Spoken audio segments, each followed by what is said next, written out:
Good morning. I was asked if there wasn't something I could do in a video that would maybe help the Girl Scouts with their sewing badges. So big shout out to American Heritage Girls TX 1613. And let's get started. Yeah, this is a lot. Do all sewers need this many items? No, but I do sew quite a bit. So come on into my sewing space. Let me pull up my chair and let's get comfortable as we start going through this list of what the girls are going to need to know about this year. Scissors.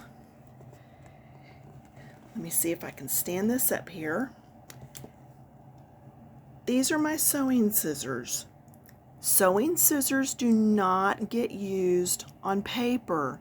Girls, if you use your sewing scissors or mom's sewing scissors or dad's sewing scissors, whoever's, on paper, you're going to tear them up to where they're not going to cut fabric.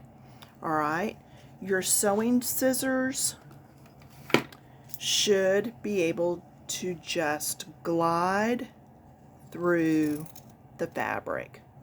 All right? Just like that.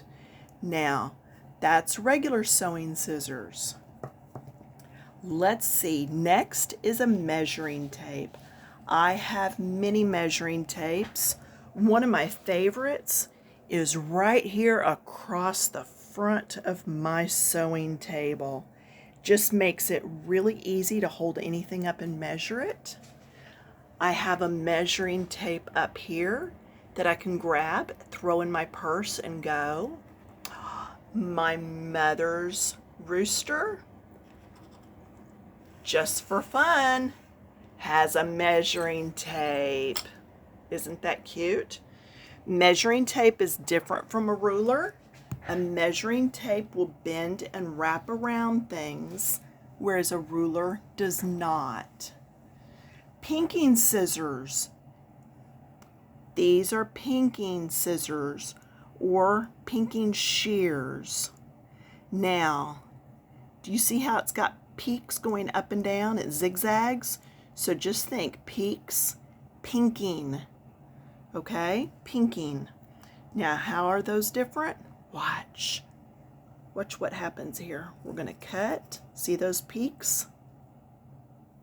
Cutting across. And mine need to be sharpened. When I was a young sewer, I used these a lot. See how it's got the zigzag on there? It's kind of like your decorative scissors that you might have in your art tub, except again, these are only for fabric, not for paper.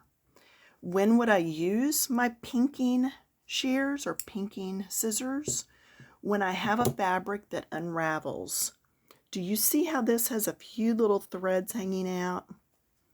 This is a cotton fabric. It's not going to unravel much. There are some fabrics that you do that to, and they just unravel, oh, so much.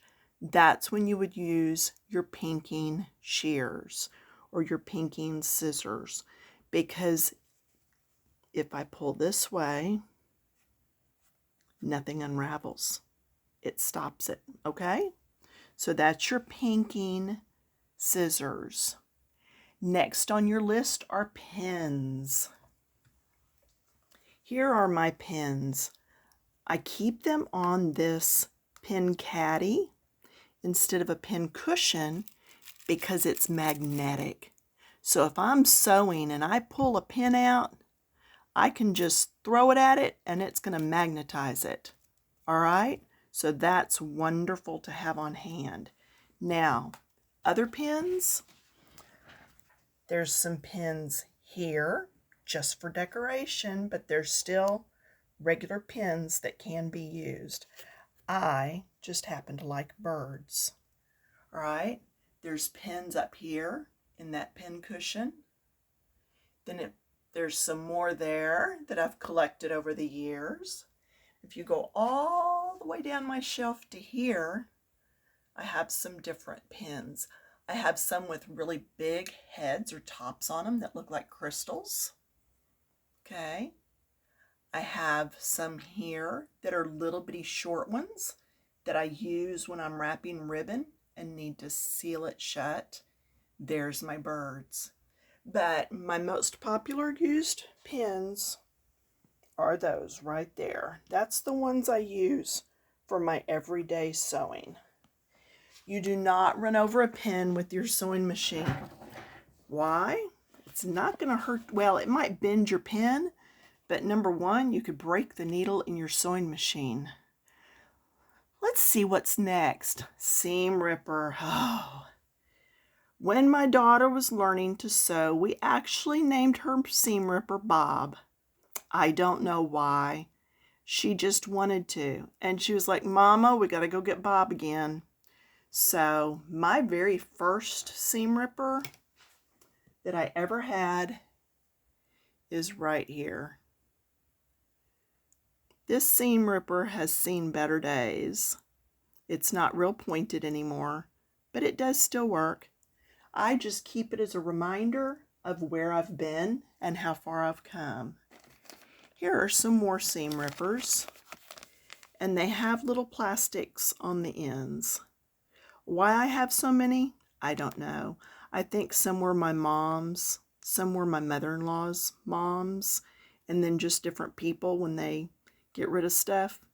It ends up on my porch. Sometimes I don't even know who drops things off, but I have too many seam rippers. You just need one or two good ones. This one actually has a little ball on the end so that you're not snagging the wrong fabric. So what you would do with a seam ripper is, let me see if I've got something sewn here that I can show you. All right. Let's just pretend that that is a piece of thread sticking up through that button. We would take the seam ripper, place it under the thread, and then you would just keep pushing and it would break it. I don't want to because that's metal. It's not really thread. But you would take it and just keep going and it would slice it right there with that little piece. Okay? I hope this video is turning out right for y'all. I'm by myself trying to do this on a tablet with one hand and still demo. All right, next on your list, a pin cushion. This is not a real pin cushion. It's called a grab it. But that's what they're talking about, is how do you take care of your pins. So let's go back and look again. This is a style of pin cushion because you can push pins in it. It's got cotton filling. That is a decorative pin cushion. That is a pin cushion. That is a pin cushion. Let's see, back there in the corner is one, and right here is one. This one's laying on its side. Have you ever seen like a little tomato that's made out of a fabric? That's what they're talking about for your pin cushion. I would get on your Google and just look up pin cushion, and it's going to show you several different types there. Okay? Moving on. A thimble. A lot of seamstresses collect thimbles. This is a porcelain glass thimble. Just kept it because I liked the flowers that were on it. It's not one that's really usable because it is glass. Here's a really old one that was passed down to me at some point. You put it on your finger and you push your pin with it so that you're not gouging your skin. The best ones to me are the metal ones. See all the little divots in them? Okay, so it goes on your finger, and when you have a needle, you can push with it. Let me stand up and grab a needle. This is a big one, but it'll let you really see what I'm talking about. So if I'm pushing into thread, I can push with that and it hits those divots. Okay. If I did it with my finger, that's pretty pointy even though it's the wrong end of the needle, and that would hurt. And I'm sorry we're out of focus. But anyway, okay? Next, after thimble, is tailor's chalk. This is a tailor's chalk that came in a package, and it came with most of it broken because it was through the mail. My favorite kind of chalk is this, and it's just pencil form, and these are some really old ones. Got the brush on the end so I can brush away anything I don't need. But there's all sorts of tailor's chalk, and you're going to use this when you need to mark things on your fabric. Okay, you can mark things on your fabric and then it washes out or brushes out, so that's nice to have. Bobbins. I have loads of bobbins. Now let me show you. See the bobbins? These are bobbins. That's 3. There's 1. There's 1. They actually are used separately. Okay. Whoops, don't pull the whole thing down. Let's just pull one off. If I can do it one-handed. This is a bobbin. It goes in the sewing machine, and it's what has your thread on it. And when I'm sewing, I like to be able to just grab a bobbin and go. So there are my bobbins lined up by color with my thread right above. So let's just talk about thread. There's the thread. My thread I get in cones. See the cone shape? I don't buy the little ones. I find that these are more thread for your money.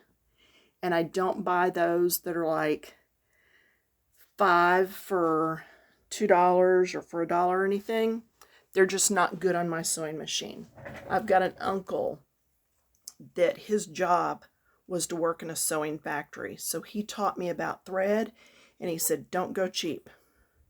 So I use the big cone threads, and that's all I buy anymore, unless, okay, you know there's almost always a stipulation there, unless I'm going to do a special project where I need a specific color. If I'm sewing something for a wedding and it's got to be a special color, then I will go find that color in good thread and buy it. All right, next on the list, zippers. I pulled some zippers to show you. Can you see how long this one is?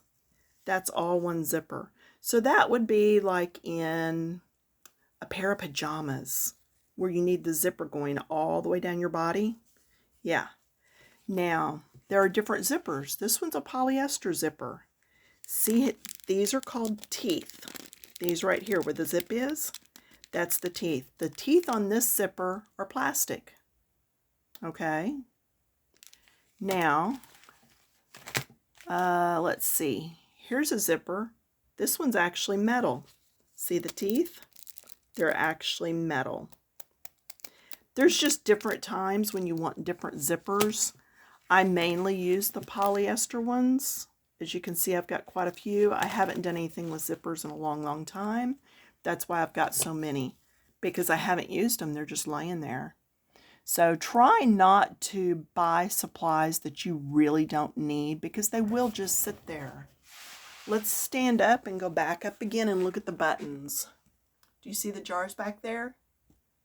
I have all my buttons separated by color. So when I need a specific color button, and then those down there are just like cute buttons, shapes and stuff, or metal. So that way when I need a button, I know right where to go to. Do you see that purple button? It's got 4 holes in it. That big one. So buttons either have 4 holes or 2 holes. See the button that's right there with just 2 holes? okay? Or it has what's called a shank on the back. Let's see if I see one offhand with a shank. There's one. Do you see the button right there? It's got the thing off the back. That's where you sew it on. There's some shank buttons in there. And I believe we'll have another time when we talk about the kinds of buttons and stuff. Let's see what's next on your list. Patterns. When you first start sewing out, if you're making like a round pillow or something just as practice. Oh, and I just saw something. Do you see that? That's a pin cushion. Now it's just fabric, but it's a picture of a pin cushion. And it's got a little strawberry-like thing hanging off of it. That's what pin cushions look like. I don't know. I just got distracted. All right, patterns. If you're making like a circle and you're just going to sew it shut to make your own, say pin cushion or something, you don't need a pattern. But if you're going to start sewing and let's say you want to make a pair of pajama bottoms, then you might need a pattern. The pattern on the back is going to tell you what size, how much fabric, what all you need to make them. Patterns are very helpful. So that's what a pattern is. Velcro. Velcro is awesome. I just bought some Velcro the other day. Teal is my thing. It's my favorite color. We all have a favorite color. All right, Velcro. You might have Velcro on a pair of your shoes. Does anybody have Velcro on their shoes instead of laces? So I bought this when it was half price. So I paid $1 for this. But let's get in here and look. Velcro has teeth on it. Do you see there? It's got a fluffy side and a teeth side, and it sticks together. So you can use this in places where you might need a zipper or buttons. You can always use your Velcro. It's not always going to be pretty though. So think about where you're using it as, do I really want that Velcro on there, or would a nice little button do good? Felt. We're going to come back to felt. Let's look at elastic. Actually, let's go ahead and look at the felt. Felt comes in just sheets like paper, or you can buy it by the yard. I generally get it by the yard, and I'll show you a project later that I'm working on that's an ongoing and show you why I've got so much felt. Felt can also be bought in sheets, so that's how I got this pretty print. And then I cut these out, used a button, put it on metal, made a little project. So felt is fun to work with. Very fun. And you use your fabric scissors on it. It is counted as a fabric. All right, elastic was next. Here I have all sorts of elastic. Now, not everybody has this many different supplies, but I have different sizes of elastic on here. Elastic, I think you all are aware, you can get it in different colors and different sizes. Here are two of the elastics I use when I'm making face masks. These are the ones that go around your ears. Okay, so that's elastic. You can have elastic that's for knit fabric that stretches, like super, super stretchy. And it's probably actually, okay, on your pajamas in the waist or your panties, there's a different style of stretchy elastic, okay? Look on the inside leg. That's a stretchy elastic. It's different than the elastic that's on your face mask. So there's lots of different elastics out there. Ribbon. Do you see my ribbon? I redid this whole wall this year, well, last year while we were in COVID. So all of this is my ribbon. This up here is embroidery floss. It's something different, but this is my ribbons. So I have them all organized by color. And then remember how I said I have little pins? There's those little pins sticking in my ribbon. Okay. Ribbon comes with wire on the outside. So if you're making a big wreath, you can fold it and it'll stay. It'll keep its shape. It comes like what I just showed you up there, where it's just comes across. It comes fat. It comes thin and itty bitty. So ribbon, there's a vast, vast supply of different sizes of ribbon also. Lace. Lace is not the same as ribbon, and I do not have any lace right here. I will show you back on the ribbon again. See the purple one? It's got wire in it. See the pink with the white dot up top? It's got wire in it. So I could shape that and it would hold it. Lace. I have some lace that's fabric, but not lace that is just lace yardage. I think I have some lace that's fabric. Looking to see. This is where I keep all my fabric. We will do another video on fabric. Yeah, that's not really it either. So again, go on Google, type in lace trim, and you will see lace that's anywhere from that big to that big, and it's sold just like the ribbon, but it's lacy. Okay, so take care of that one on your own. And then applique. Applique are like your patches. Okay, anything like that can be an applique. Let's see on my spinner. These are applique numbers. Let's see. I don't know. Yep, here's some appliques. These are applique patches. Okay. So appliques are like patches. Okay, so there's that. Then bias tape and piping. Again, you're going to need to Google.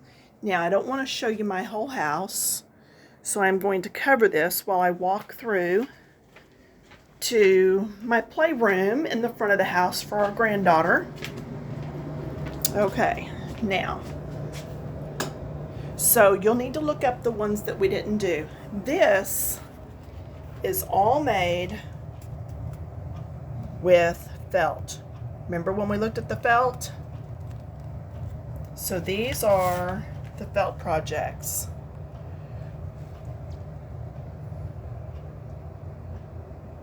And if you want to make something like this, there are tons of YouTube videos where they'll just walk you through exactly how to make all the little different felt projects. But yeah, so see, all kinds of fun stuff in there. Bananas, make your sandwiches. So, all right, I hope that this has helped y'all with your badge. This should complete step or phase 1, and I'll come back and do another video with number 2 and hopefully with number 3. But this will at least get you started. Go steady up and good luck with those badges, girls.